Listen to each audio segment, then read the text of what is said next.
Hello everyone, आज हम पढ़ेंगे एनसीईआरटी क्लास 8 ज्योग्राफी का chapter 1 resources. Mona and Raju were helping amma to clean their house. Mona और राजू जो थे, तो बच्चे थे, वो अपनी मम्मी की हेल्प कर रहे थे अपना घर को साफ करने में। तो वो बोलते हैं कि इन चीज़ों को देखो, कपड़े, बर्तन, फूड ग्रेन्स, कंघी और जो हनी की बॉटल है, बुक्स, ये सभी के सब रिसोर्सेज है और ये सारे के सारे हमारे लिए इम्पॉर्टेंट है। और तो फिर रिसोर्स क्या होता है? राजू ने अपनी मम्मी से क्वेश्चन पूछा तो उनकी मम्मी ने आंसर किया, रिसोर्स कुछ भी हो सकता है जो हमारी नीड्स को सेटिस्फाई करे। मतलब कोई भी ऐसी चीज़ जिसको हम यूज़ कर सकते हैं, जो हमारी हेल्प करती है, वो हम एक रिसोर्स होती है। अपने चारों तरफ देखिए और आइडेंटिफाई कीजिए कि कौन कौन सी चीज़ें रिसोर्स हैं। आपके घर में कोई भी चीज़ है जो आप यूज़ कर रहे हैं, वो एक रिसोर्स है। जैसे कि वाटर की एक बॉटल, आपके जो पेन है, बॉक्स, बुक, चेयर, टेबल, हर चीज़ एक रिसोर्स है। वाटर, इलेक्ट्रिसिटी, रिक्शा, वेजिटेबल, और ये सारे के सारे हम किसी ना किसी तरीके से यूज़ करते हैं। इनकी कोई ना कोई यूटिलिटी है और जिस भी चीज़ की यूटिलिटी है वो एक रिसोर्स है। तो रिसोर्स बनता कैसे है?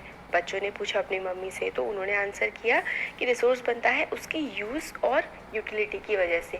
जिस भी चीज़ की एक यूज़ होता है, यूटिलिटी होती है, उसकी एक वैल्यू बन जाती है और हर एक रिसोर्स की कोई ना कोई वैल्यू होती है। तो रिसोर्स के बारे में हमने दो चीज़ें जो इम्पोर्टेंट पढ़ी, वो क्या? कोई भी चीज़ जिसकी यूटिलिटी होती है, मतलब यूज़ होता है, वो एक रिसोर्स होता है। और जिस भी चीज़ का यूज़ होता है उसकी एक वैल्यू होती है। वैल्यू का मीन्स होता है वर्थ, यानी कि कीमत। कुछ रिसोर्सेज की जो है एक इकोनॉमिक वैल्यू होती है, मतलब उनको पैसों से खरीदा जाता है, और कुछ रिसोर्सेज की कोई इकोनॉमिक वैल्यू नहीं होती है। जैसे कि जो कोई मेटल है, जैसे कि आप सोना ले रहे हैं, चांदी ले रहे हैं, सारी की सारी चीज़ें मेटल हैं, तो इनकी इकोनॉमिक वैल्यू है, इनको पैसों से खरीदा जा सकता है। मगर कोई बहुत ही सुंदर सी जगह है, नेचर है, आप अपने घर के गार्डन में बैठे हुए और किसी पेड़ को देख रहे हैं, तो आप जब जिस टाइम पर उसे देख रहे हैं उसकी कोई इकोनॉमिक वैल्यू नहीं है, मगर उसका यूज़ बहुत है, आपको उसको देख के बहुत ज़्यादा अच्छा फील हो रहा है, तो वो भी एक रिसोर्स है।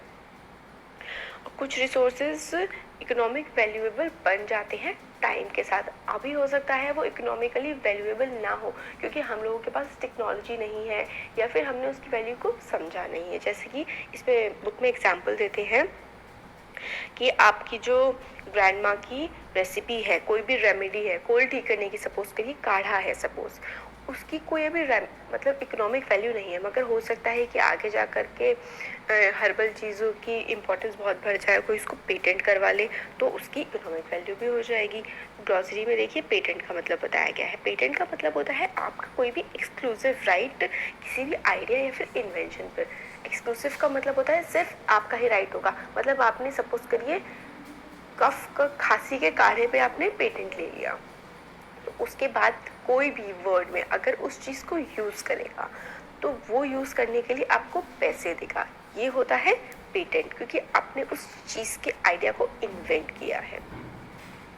नेक्स्ट पहले ग्लॉसरी में देखे थे कि टेक्नोलॉजी क्या होती है। टेक्नोलॉजी होती है एप्लीकेशन, लेटेस्ट जो भी नॉलेज या फिर स्किल है उसकी। ऐसा बोलते हैं ना, साइंस एंड टेक्नोलॉजी। साइंस क्या होती है? किसी भी चीज़ को समझना, जैसे कि हम चलते कैसे हैं, कोई भी चीज़ गोल कैसे घूमती है, पानी लिक्विड किस टाइम पे रहता है, कैसे रहता है, क्यों रहता है, इस चीज़ को अप्लाई करना, वो चीज़ होती है टेक्नोलॉजी। कोई भी चीज़ घूमती है, हमें पता लग गया कैसे घूमती है, तो हमने क्या बना दिया? हमने मैरी गो राउंड बना दिया, हमने झूला बना दिया। व्हील गोल होता है, गोल होता है तो क्या होगा इसका? हमने क्या कर दिया? हमने बहुत सारे व्हीकल्स बना दिए व्हील से। तो ये हुआ हमारे नॉलेज का यूज़, जिसको हम कहते हैं टेक्नोलॉजी। टाइम और टेक्नोलॉजी बहुत ही इंपॉर्टेंट फैक्टर्स होते हैं और जो है वो चेंज करते हैं। और ये सब्सटेंस जो होता है, मतलब किसी भी सब्सटेंस को रिसोर्स में कन्वर्ट करते हैं टाइम और टेक्नोलॉजी, और दोनों के दोनों जो है रिलेटेड होते हैं जो पीपल है उनकी नीड से। और लोग, पीपल देमसेल्व्स आर रिसोर्सेज, मतलब आप सबसे बड़े रिसोर्स हैं।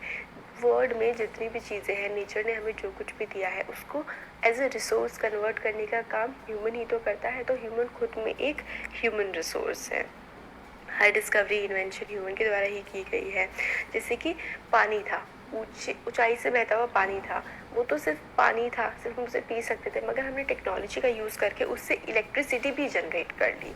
तो ये होता है टेक्नोलॉजी का यूज़ रिसोर्सेज में। अब रिसोर्सेज के टाइप, हम नेचुरल रिसोर्सेज भी होते हैं जो हम डायरेक्टली नेचर से यूज़ करते हैं without any modification of them. जैसे कि हम वाटर है, पानी ले रहे हैं हम नदियों से, समुद्र से, और हवा, हमारे हर तरफ हवा है, ये हमारा नेचुरल रिसोर्स है। इसमें हमें किसी मॉडिफिकेशन की, कोई चेंज करने की ज़रूरत नहीं है, हम इसको एज इट इज़ यूज़ करते हैं और ये गिफ्ट ऑफ नेचर है हमारे लिए। और नेचुरल रिसोर्सेज को भी हम क्लासीफाई कर सकते हैं कि किस तरीके का वो डेवलपमेंट हुआ है, लेवल ऑफ डेवलपमेंट, हम कैसे उसको यूज़ कर रहे हैं, उसका ओरिजिन कैसे हुआ है, वो कहाँ से आया है। स्टॉक मतलब वो कितनी मात्रा में हमारे पास प्रेजेंट है, और डिस्ट्रीब्यूशन मतलब वो किस किस जगह प्रेजेंट है। अब मैं एक एग्जांपल लेके आपको बताती हूँ। लेवल ऑफ डेवलपमेंट, जैसे कि हम लोगों ने वाटर के केस में लिया, वाटर जब ऊंचाई से गिरा तो हम लोगों ने उससे हाइड्रो इलेक्ट्रिसिटी बना ली। तो उसका लेवल ऑफ डेवलपमेंट क्या हुआ कि हमने उससे हाइड्रो इलेक्ट्रिसिटी बना ली है वाटर से। यूज़ क्या हुआ कि उस इलेक्ट्रिसिटी को अब हम यूज़ कर रहे हैं हर चीज़ के लिए। ओरिजिन, वो चीज़, पर्टिकुलर चीज़ आई कहाँ से है, पानी आया कहाँ से है। स्टॉक मतलब हमारे देश में सपोज करिए कितना पानी है, कितनी मात्रा में पानी पाया जाता है। डिस्ट्रीब्यूशन और किस किस जगह किस तरह से पाया जाता है। मान लीजिए कि जैसे मौसम है मेघालय में, वहाँ पे बहुत ज़्यादा 1000 सेंटीमीटर की तक की बारिश पड़ती है, तो वहाँ पे बहुत ज़्यादा एक पर्टिकुलर जगह पे काफ़ी ज़्यादा पानी है। मगर थार डेजर्ट में तो 10 सेंटीमीटर की बारिश पड़ती है। तो ये होता है डिस्ट्रीब्यूशन, कहीं बहुत ज़्यादा होते हैं कोई चीज़ और कहीं बहुत कम होती है। फिर on the basis of the development, जो लेवल ऑफ डेवलपमेंट है उसके बेसिस पे भी और यूज़ के बेसिस पे, इन दोनों को मिला के हम रिसोर्स को फिर से दो कैटेगरीज में क्लासीफाई कर सकते हैं, एक्चुअल रिसोर्स और पोटेंशियल रिसोर्स। एक्चुअल रिसोर्स का मतलब है जो हम एक्चुअली अभी यूज़ कर सकते हैं, मतलब अभी इसी पर्टिकुलर टाइम में हमारे पास, हमें उस रिसोर्स के बारे में पता भी है और हम उसे यूज़ भी कर सकते हैं। जैसे एग्जांपल दिया गया है कि जो रिच रिसोर्सेज जो है, रिच डिपॉजिट्स है कोल के, कोयला बहुत ज़्यादा पाया जाता है रूरल रीजन ऑफ जर्मनी में, और उसको हम यूज़ भी कर सकते हैं। और पेट्रोलियम जैसे वेस्ट एशिया में पाया जाता है, उसको भी हम इस टाइम पर्टिकुलर टाइम पे यूज़ कर सकते हैं। तो वो हो गया हमारा क्या, एक्चुअल रिसोर्स। और एग्जाम्पल ये है डेक्कन प्लेट्यू की जो सॉइल है महाराष्ट्र में, ये सारे के सारे हमारे एक्चुअल रिसोर्स हैं, मतलब एक पर्टिकुलर टाइम पे हम इसको यूज़ कर सकते हैं। पोटेंशियल रिसोर्स क्या है, हमें पता है कि वो है प्रेजेंट, मगर हमें उसकी एंटायर क्वांटिटी के बारे में नहीं पता, और हमें ये भी नहीं पता कि उसको कैसे यूज़ किया जा सकता है। मगर हम उसको फ्यूचर में जब हमारी टेक्नोलॉजी बढ़ जाएगी उसको हम यूज़ कर पाएंगे। जैसे कि यूरेनियम जो है लद्दाख में पाया जाता है, वो एक पोटेंशियल रिसोर्स है, अभी हम उसको इतना ज़्यादा यूज़ नहीं कर पा रहे हैं।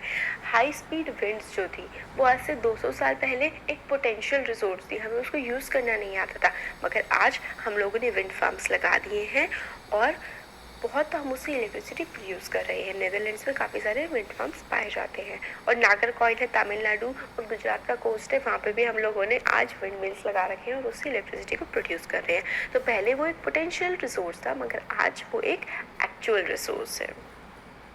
अब बेस्ड ऑन ओरिजिन, रिसोर्सेज जो है वो बायोटिक और एबायोटिक हो सकते हैं। कैसे, ओरिजिन मतलब कोई भी चीज़ कहाँ से आई है। एबायोटिक का मतलब होता है कोई भी नॉन लिविंग थिंग जिसमें जान नहीं होती, जैसे कि मिट्टी, सॉइल हो गई हमारी, पत्थर हो गए, रॉक्स, मिनरल्स जो भी हमारे नेचर में पाए जाते हैं, ये सारे के सारे एबायोटिक हैं। मगर प्लांट्स और एनिमल्स हमारे बायोटिक रिसोर्सेज हैं। तो on the basis of origin we can classify resources as biotic and abiotic.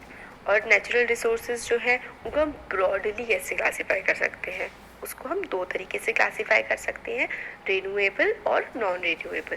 Renewable का मतलब है जो हम दोबारा से दोबारा बना सकते हैं, उसको वो रिन्यू हो जाते हैं, दोबारा से नए हो जाते हैं।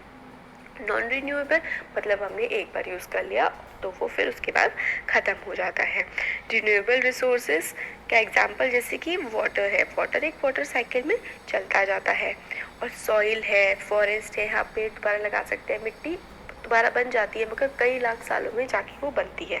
मगर पानी, फॉरेस्ट ये हम दोबारा लगा सकते हैं। मगर नॉन रिन्यूएबल रिसोर्सेज कौन कौन से होते हैं, जैसे कि हमारे पेट्रोल है, फोसिल फ्यूल्स है, अगर आपने इनको एक बार यूज़ कर लिया ना तो उसके बाद इनको दोबारा यूज़ कर पाना बहुत ज़्यादा मुश्किल है।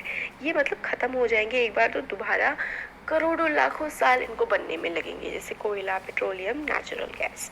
फिर on the basis of distribution, किस तरीके से कोई भी चीज़ कहाँ कहाँ डिस्ट्रीब्यूटेड है, वो हम कैसे कर सकते हैं, उबिक्विटस और लोकलाइज्ड। यूबिक्विटस का मतलब और लोकलाइज्ड का मतलब एक ही होता है, कि मतलब किसी पर्टिकुलर जगह पे वो रिसोर्स पाया जाता है, उसके लिए हम कहते हैं उसको कि वो लोकलाइज्ड है। एयर, जैसे कि एयर जो है वो हर जगह पाई जाती है, इसलिए वो एक लोकलाइज्ड जो है रिसोर्स है जिसका डिस्ट्रीब्यूशन हर जगह है। मगर कुछ रिसोर्सेज ऐसे हैं जो कुछ ही जगह पाए जाते हैं, बहुत कम जगह पाए जाते हैं पूरे वर्ल्ड में। जैसे गोल्ड है, गोल्ड अफ्रीका में बहुत ज़्यादा पाया जाता है। डायमंड है, वो भी अफ्रीका में पाया जाता है।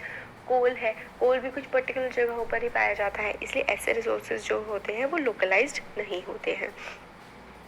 और डिस्ट्रीब्यूशन जो है नेचुरल रिसोर्सेज का, वो डिपेंड करता है बहुत सारे फैक्टर्स पे, फिजिकल फैक्टर्स पे, जैसे कि टेरेन कैसा है, कोई भी जगह है वो माउंटेनियस है, प्लेन है, प्लेट्यू है, किस टाइप की वो जगह है, उसकी टेरेन पे बहुत ज़्यादा मैटर करता है किसी भी नेचुरल रिसोर्स का वहाँ पर प्रेजेंट होना।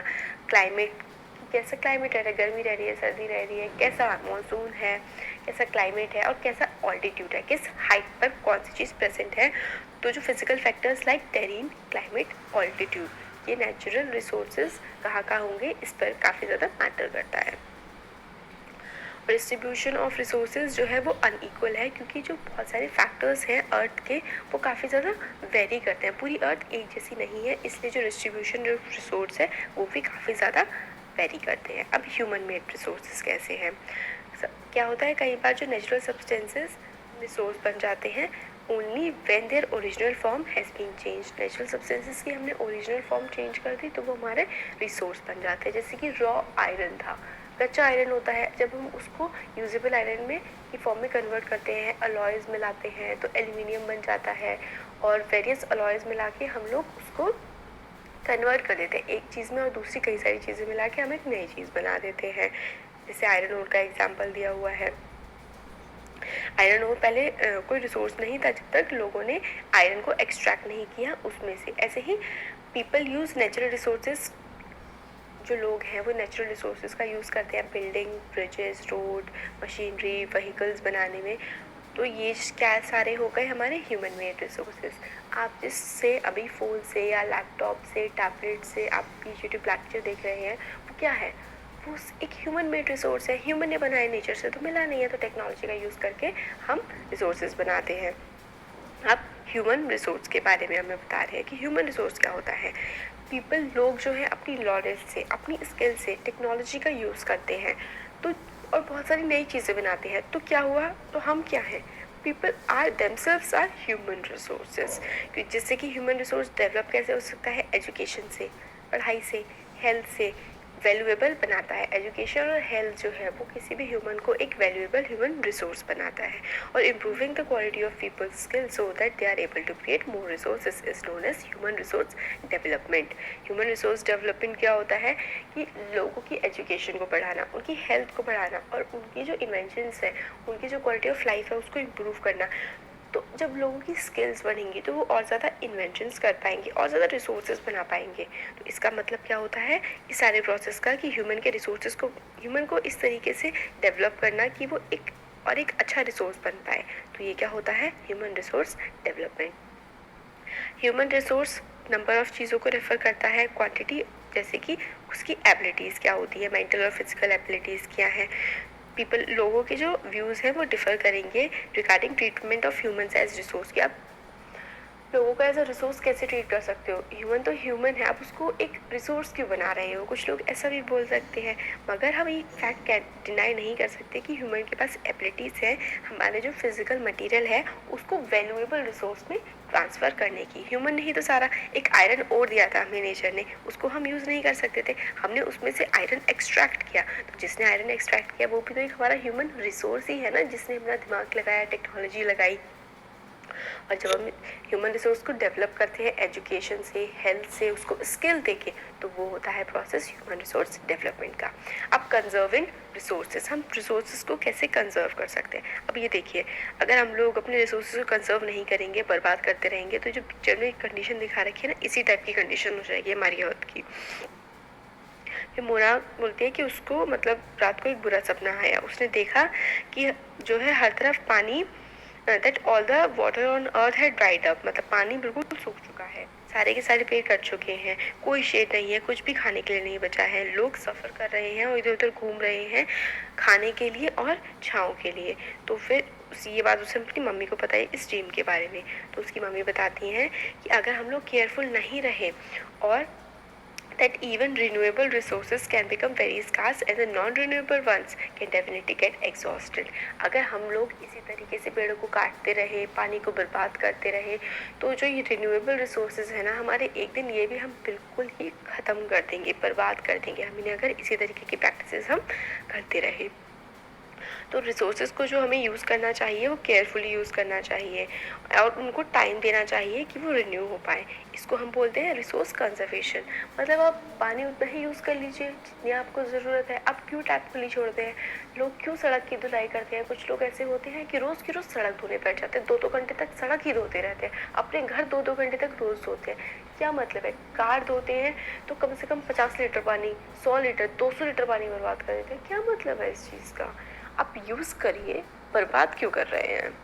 ये ध्यान रखिएगा आप भी। जिस भी चीज़ को आप यूज़ करेंगे वो आपके साथ हमेशा रहेगी, मगर आप बर्बाद करेंगे ना, तो बर्बाद करने के लिए तो कोई भी चीज़ कम ही होती है।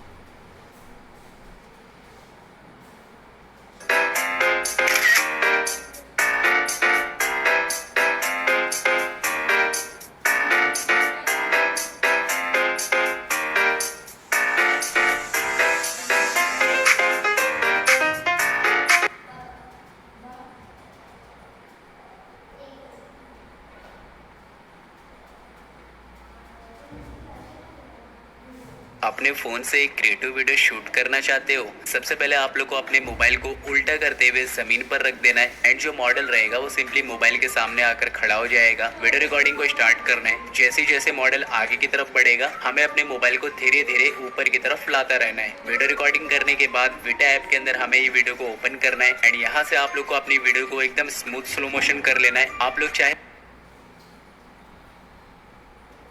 सस्टेनेबल डेवलपमेंट क्या होता है? किसी भी चीज़ को, किसी भी यूज़ को, रिसोर्स को यूज़ करना इस तरीके से कि आज भी हम उसको यूज़ कर रहे हैं और हमारी फ्यूचर जनरेशन्स जो आएंगी उनको भी वो आराम से यूज़ के लिए मिल सके। मतलब कोई भी चीज़, अगर हम आज ट्रीज़ यूज़ कर रहे हैं, आज हम कोयला यूज़ कर रहे हैं, तो कोयला हम इस तरीके से ही यूज़ करें कि वो फ्यूचर जनरेशन्स के लिए भी बच जाए, हम उसको बेवजह बर्बादी करके ना यूज़ करें। तो उसको हम बोलते हैं sustainable development, balancing the need to use resource and also conserve them for future. इसको हम कहते हैं sustainable development. There are many ways of conserving resources. बहुत सारी वेज होती है रिसोर्स को कंजर्व करने की। एक बेस्ट वे यही है कि आप सिर्फ यूज़ करिए, आप वेस्ट मत करिए किसी भी चीज़ को। तो ये होता है हमारा सस्टेनेबल डेवलपमेंट। तो फिर आगे बच्चे मतलब इवनिंग में चिल्ड्रन जो है अपने फ्रेंड्स के साथ पैकेट्स बनाते हैं, शॉपिंग बैग्स और ओल्ड न्यूज़पेपर से, डिस्कार्डेड क्लोथ से। तो यही चीज़ होती है हमारे रिसोर्स को कंजर्व करना। मतलब न्यूज़पेपर है, आप उससे पेपर बैग्स बना लीजिए जिसमें आप सामान को रख सकते हैं। तो ये रिसोर्स का कंजर्वेशन हो गया। आप फेंक भी सकते थे मगर आपने उसको यूज़ कर लिया। इलेक्ट्रिसिटी, वाटर, इलेक्ट्रिसिटी भी हो गया। आप जब रूम में नहीं है तो फ़ैन ऑफ कर दीजिए, लाइट्स ऑफ कर दीजिए जब यूज़ में नहीं आ रही हैं, है ना।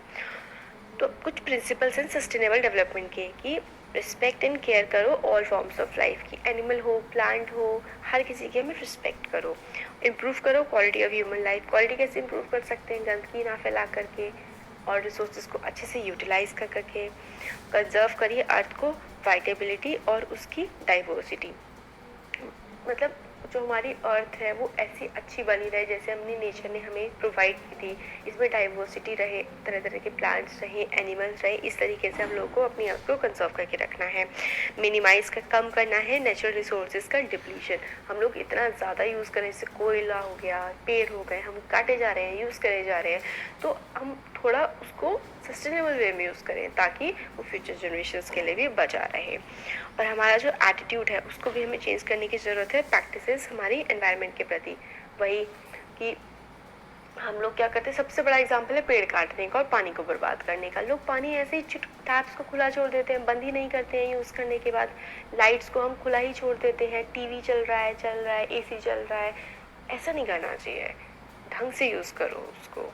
ये होता है सस्टेनेबल डेवलपमेंट। और हम लोगों को एक दूसरे को मैसेज भी देना चाहिए कि किस तरीके से हमें जो है एनवायरनमेंट को यूज़ करना चाहिए। अब the future of planet and its people is linked with our ability to maintain and preserve the life support system that nature provides. हमारा जो फ्यूचर प्लैनेट है उसका जो फ्यूचर है और उसके लोगों का फ्यूचर है वो इस बात पे डिपेंड करता है कि किस तरीके से इस टाइम पर हम अपने रिसोर्सेज को प्रिजर्व करके बचा करके रखते हैं, ताकि जो नेचर है वो हमें सारी की सारी चीज़ें इसी तरीके से प्रोवाइड करता रहे। इसलिए हमारी ड्यूटी है कि हमारे जो रिन्यूएबल रिसोर्सेज हैं उसको हम सस्टेनेबली यूज़ करें। जो डाइवर्सिटी ऑफ लाइफ है अर्थ पे उसको कंजर्व करें। डाइवर्सिटी का क्या मतलब होता है, हम ह्यूमन्स हैं, कैट है, डॉग है, पीकॉक है, टाइगर है, बहुत सारे एनिमल्स हैं, कई 1000 lakhs of types of plants है, उनको हम बचा के रखें। ये होता है डाइवर्सिटी को कंजर्व करके रखना, और नेचुरल जो एनवायरनमेंट है उसको डैमेज ना करें, नुकसान ना पहुंचाएं। तो हो गया यहाँ पे हमारा chapter complete. Thank you so much.